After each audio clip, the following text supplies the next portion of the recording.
Сайн мэцгаана уу? Ээж амбалан үзэж байгаа та бүхэндээ энэ хорон мөчийн мэндийг хүргэе. Өнөөдөр та бүхэндээ бэлэг эрхтний харин цэрийн талаар зөвлөгөө өгье гэж бодлоо. За, эхлээд та бүхэн мэддэг өснө үү? Эмэгтэй хүний бэлэг эрхтээ өөрөө цэвэрлэх механизмтай бол эрэгтэй хүнийг өөрөө цэвэрлж чаддаг гэдгийг та мэддэг өснө үү? За, мэддгөөсөн бол одоо мэдээд аваарай. За, эмэгтэй хүн болонгууд өөрөө өдөр болгон цэвэрлээ. Цагаан юм болгоод биеэс гадагшлуулчихдаг ба. Эрэгтэй хүн бол ерөөсөө тэгж чаддгүй.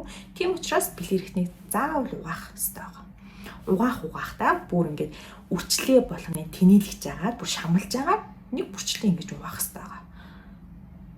За эмэгтэйчүүд болохоор зүгээр л бүлээн усаар урдаас хойш чиглэлтэй л угаахад бол хангалттай.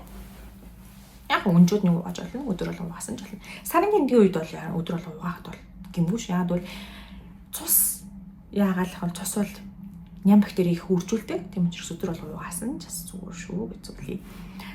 За, ингээд угаахдаа ерөнхийдөө бол бүлээн усаар бэлэг эрхтнээс хойш үс зүгтлээ ийм чиглэлтэй урагтаас хойш чиглэлтэй угаахад л хангалттай. Хэрвээ та хүсч ивэл pH баланс хадгалсан, pH балансыг барьсан зөөлөн бүтцтэй бэлэг эрхтний шингэн савгаар бол угааж болно. Яг pH түвшинг барьсан гэдэг юм бол бэлэг эрхтэнд ашигтай болон ашиггүй бактери ингээд тэнцвэртэй байж иж уг нь бол цэвэрхэн байдаг байхгүй юу? Эрүүл.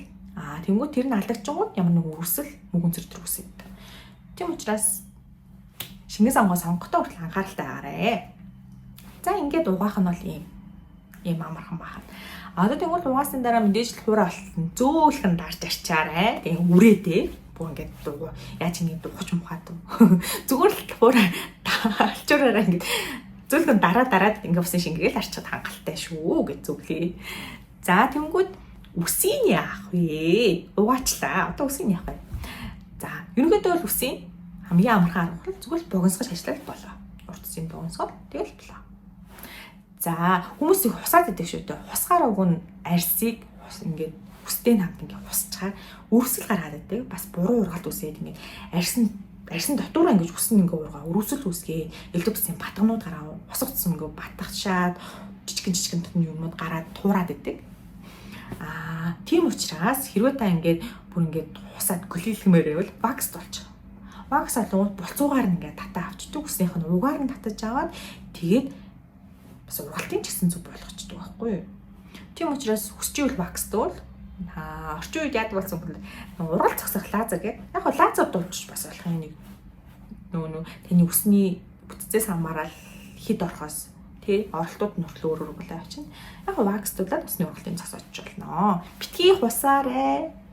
Хусмаар бол зүгээр л богиносгоч хамгийн амархан арга. За тэгэнгүүт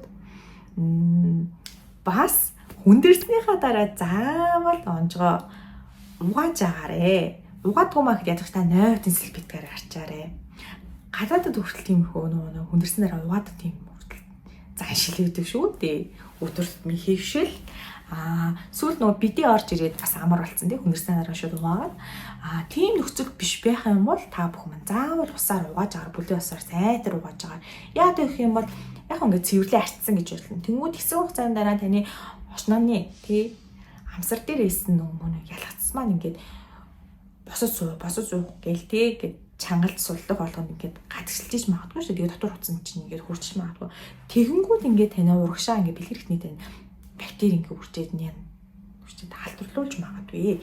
Тийм учраас сэргийлж заавал хүндэрснийхаа дараа угааж хөвсөж аарэ.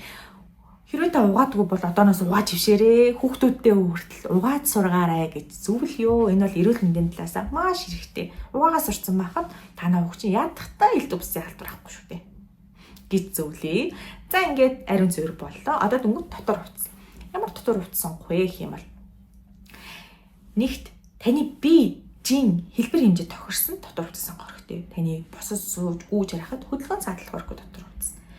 За ямар материалтай хувцсан гэх юм бол 100% даун. Яагаад даун бэ гэх юм бол даун хувцс нэм бактери уржуулдаг.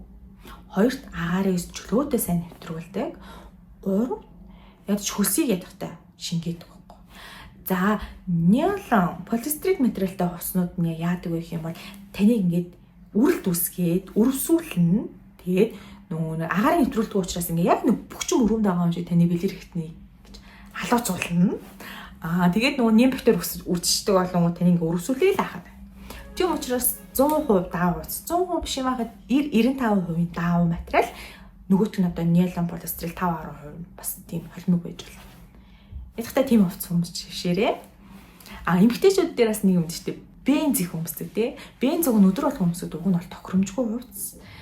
За яг хүмүүс өмсөж болно та. Гэтэ бензийг бол зөвхөн хүлэн авалт тий. Хэдхэн цагийн 4-5 цагийн хүлэн авалт өмсгүүд бол ямар ч асуудалгүй.